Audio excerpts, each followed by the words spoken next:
निश्चय जैन पन्नावाला आप सभी के बीच। इधर पर आज हम बताने वाले हैं एथिकल ग्लोबल सोर्सिंग।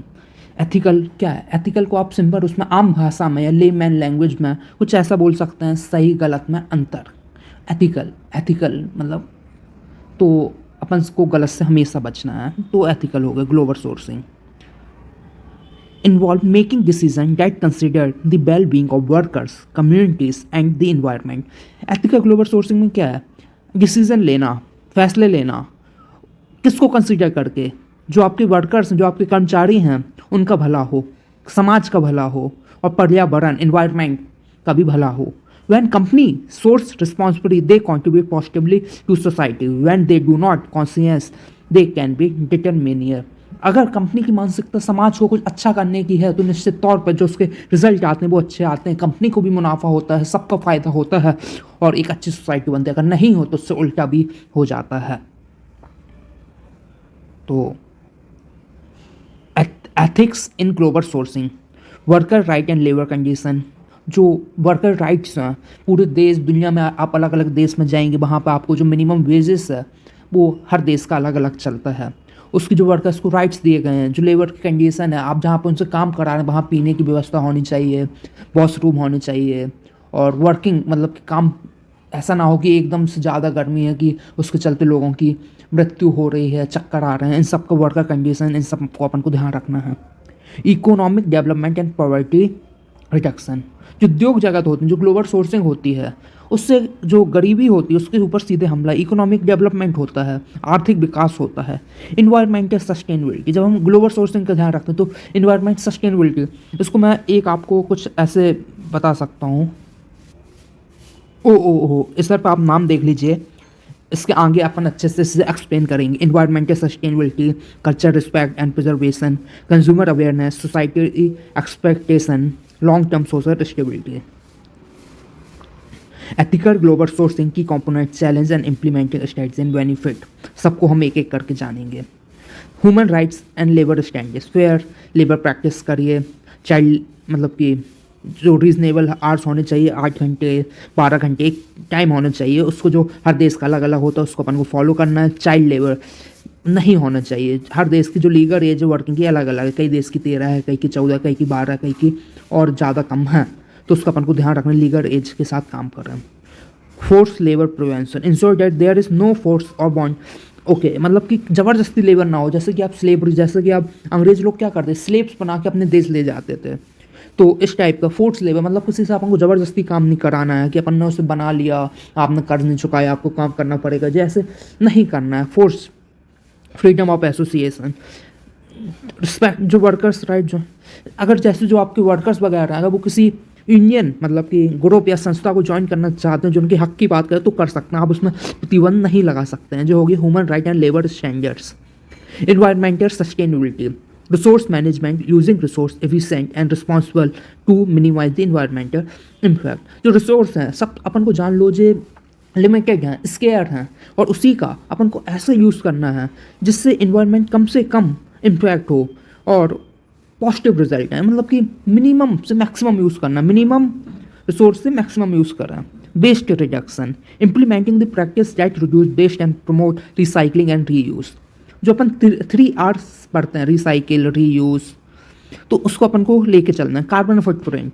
अभी मेरे को मालूम चला जो यूके वगैरह देश हैं उन सब देशों में जो कंपनी जैसे कुछ प्रोडक्ट बनाने के लिए जो कार्बन इमिशंस होता है उसके ऊपर उन्होंने एक अलग से टैक्स ऐड किया है. इसका मकसद क्या है कि हम इन्वायरमेंट को बचाएं. हो सकता है महंगा हो पर लेकिन लॉन्ग टर्म को देख के ये सब किया जा रहा है. Supply chain transparency. जी क्या है? Key components of ethical sourcing है. Traceability, being able to trace origin of product material through the supply chain. अपन को मालूम होना चाहिए कि जो अपन प्रोडक्ट जहाँ से सोर्स कर रहे हैं वो कहाँ से ऑरिजिन हुआ है, उसका कहाँ से क्या कैसा हुआ है वो सब मालूम होना चाहिए. ऑडिट एंड इंस्पेक्शन जो कंटिन्यूस बेसिस में होते रहने चाहिए. इसका क्या है? Compliance with ethical standards. ये सब कंपोनेंट्स हैं. Supplier code of conduct, establish the clear guidelines for supplier ethical source and sustainable. तो आपका सप्लायर उसे आप बता दो कि आपको एक गाइडलाइंस दो, आप लेबर अपने उसमें यूज़ नहीं कर सकते. जैसे कि जा रहा था, मेरे को मालूम चला कि बांग्लादेश में उसका मैन्युफैक्चरिंग था या ग्लोबल सोर्सिंग था, वो थर्ड पार्टी के थ्रू करा रहे थे। तो जब ये न्यूज़ में ये बात हाईलाइट हुई तो कंपनी की बदनामी हुई, कंपनी को आगे आना पड़ा। तो ऐसा ही है कि अपन को जो सप्लायर है उसे साफ साफ बता देना है कि आपको ये पर्टिकुलर कोड ऑफ कंडक्ट, ये नियम बली को आपको फॉलो करना है। Community and social impact. Community engagement, supporting local communities and contributing to their social and economic development.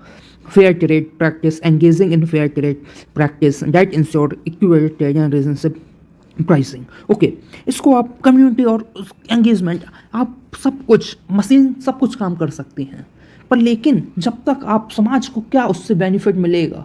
अभी जैसे कि मेरे को मालूम चला ब्रिटानिया कलकत्ता नहीं बंगाल में कुछ फैक्ट्रीज थी, वो खूब ज़्यादा मतलब कि ऑटोमेशन में चले गए, खूब ज़्यादा मशीनरीज का यूज़ करने लगे।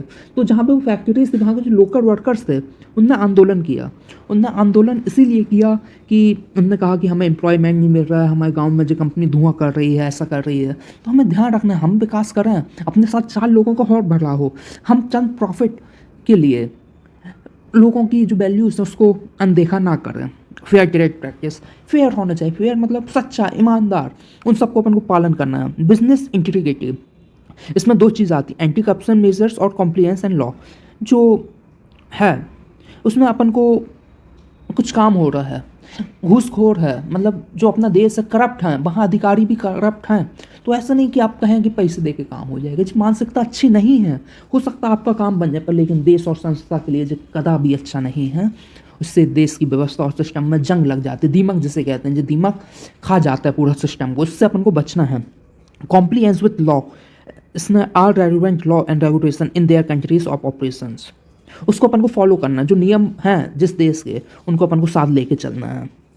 अब इसमें challenges in ethical global sourcing क्या है, कॉम्प्लेक्स सप्लाई चेन, जो ग्लोबल सोर्सिंग है, जैसे कि आप इसको एग्जाम्पल लो, कार है, कार के लिए पार्ट्स अलग अलग जगह से असेंबल्स होते हैं, कहीं पे कुछ बन रहा है, कहीं पे कुछ बन रहा है, कई बार क्या होता है सब कॉन्ट्रैक्ट, जैसे कॉन्ट्रैक्ट है उसका सब कॉन्ट्रैक्ट, उसके बाद सब कॉन्ट्रैक्ट ऐसे आ जाते हैं, तो इसीलिए इसको पता लगाना थोड़ा मुश्किल काम हो जाता है, इसको मॉनिटर करना इसीलिए थोड़ा मुश्किल काम हो जाता है। उसको आप रीड करिए। Global supply chain often involve multiple layers of making it challenging and monitor the enforced ethical practice in every level. Culture difference, जैसे कि जो देश हैं, हर इलाके में लैंग्वेज बदलती है, उनके फेस्टिवल्स बदलते हैं। हो सकता है कि अपने देश में दीपावली के 5 दिन का कंप्लीट सेट ऑफ हो जाता है, मार्केट फैक्ट्री सब बंद हो जाते हैं, हॉलीडेज मिलता है, पर लेकिन हो सकता है अपने जो आजू बाजू के देश हैं उनके साथ ऐसा नहीं हो पाएगा, क्यों, कल्चर डिफरेंस है।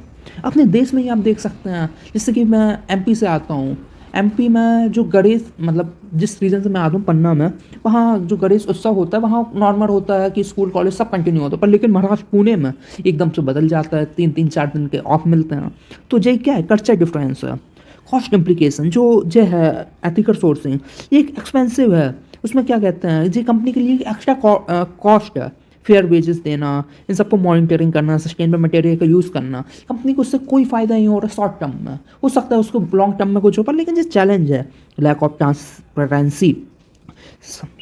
Some supplier may not be transparent about their practice and making it difficult for company to ensure.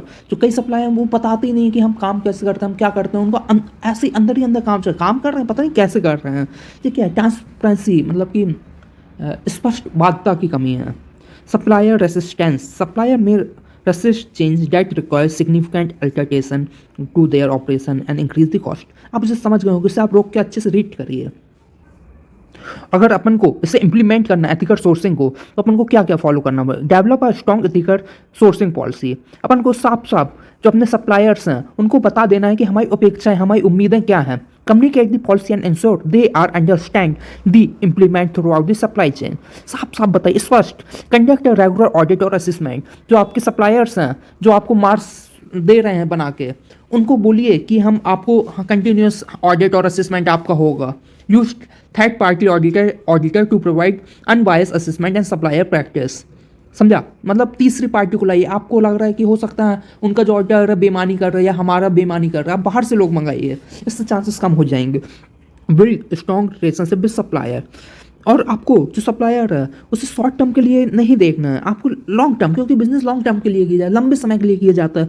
कोई बिजनेस इससे ही किया जाता है चलो आज कर लेंगे, एक बार इनसे कर लेते हैं, अगली बार दूसरा, नहीं, आपको लॉन्ग टर्म उससे काम करना है। तो हमेशा ध्यान रखिए जो आपके सप्लायर्स हैं उनके साथ आपको लंबा काम करना है, इसलिए आपको ईमानदारी से काम हो, इस बात का ध्यान रखिए।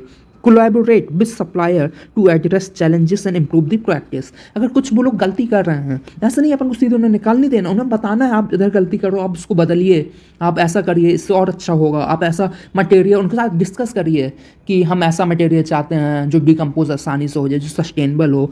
इससे क्या होगा, एक अच्छा रिजल्ट आउटकम आएगा। Labours of technology and for transparency. आजकल आप देखिए कितने ज़्यादा सॉफ्टवेयर्स वगैरह आ गए हैं, तो उससे क्या है, टेक्नोलॉजी एक टाइप, इससे क्या है, इनको मैनिपुलेट करना थोड़ा मुश्किल काम होता है। जैसे ब्लॉकचेन आ गया है, तो इन सबको आप ध्यान रखिए। Implement digital tools and real time monitoring and reporting. Engage with stakeholder and collaborate. Stakeholders क्या, जिसको भी आपको आपके बिजनेस से इम्पैक्ट होता है वो सब स्टेक होल्डर्स आ जाते हैं, including NGOs, government, industry group to promote ethical sourcing. Practice in multi stakeholder initiative and certification that support ethical practice. Train और एडुकेट, जो आपके एम्प्लॉयज़ हैं, जो आपके सप्लायर्स हैं, उनको आप बताइए कि एथिकल सोर्सिंग क्यों ज़रूरी है। अवेयरनेस, जागरूकता पर आइए, raise awareness about the importance of ethics and sustainability in sourcing. Establish governance of mechanism, implement system that allow workers and stakeholders to report unethical practice without the fear of retaliation. Address governance promote। तो आप इसको समझ गए होंगे, उम्मीद करता हूँ, आप रीड कर लीजिए। अब इसके बेनिफिट ऑफ एथिकल सोर्सिंग के क्या क्या हैं, देखिए। एक तो रेपुटेशन और ब्रांड रॉयल्टी बढ़ती है। आप अपने आप को कहते हैं हम इन्वायरमेंट बचा रहे हैं, हो सकता है कहीं कंज्यूमर कहते हैं हाँ भाई इन्वायरमेंट बचा रहे हैं तो हम 2 रुपये ज़्यादा दे के आपसे ले लेंगे।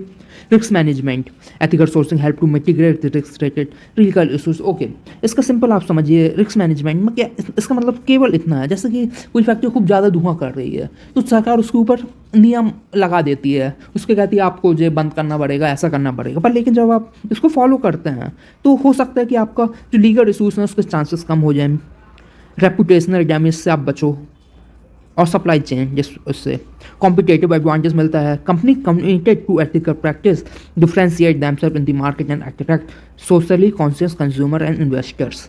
जो आपके ग्राहक हैं और निवेशक हैं, अगर आप इन सबको फॉलो करते हैं तो निश्चित तौर पर फ़ायदा मिलता है। Sustainable and growth, ethical sourcing contribute to sustainable business growth and fostering long term supply relationship and ensure resource ability. Sustainable growth, sustainable मतलब क्या, टिकाऊ। Ethical sourcing contribute a sustainable business long term, इसमें simple है। Employee satisfaction, इसमें एक बार read कर लीजिए, आप समझ गए होंगे। तो इसी के साथ ख़त्म करते हैं, बोलिए मेरे साथ, भारत माता की जय, भारत माता की जय। हम जीतेंगे, हम जीतेंगे। जय हिंद, जय हिंद।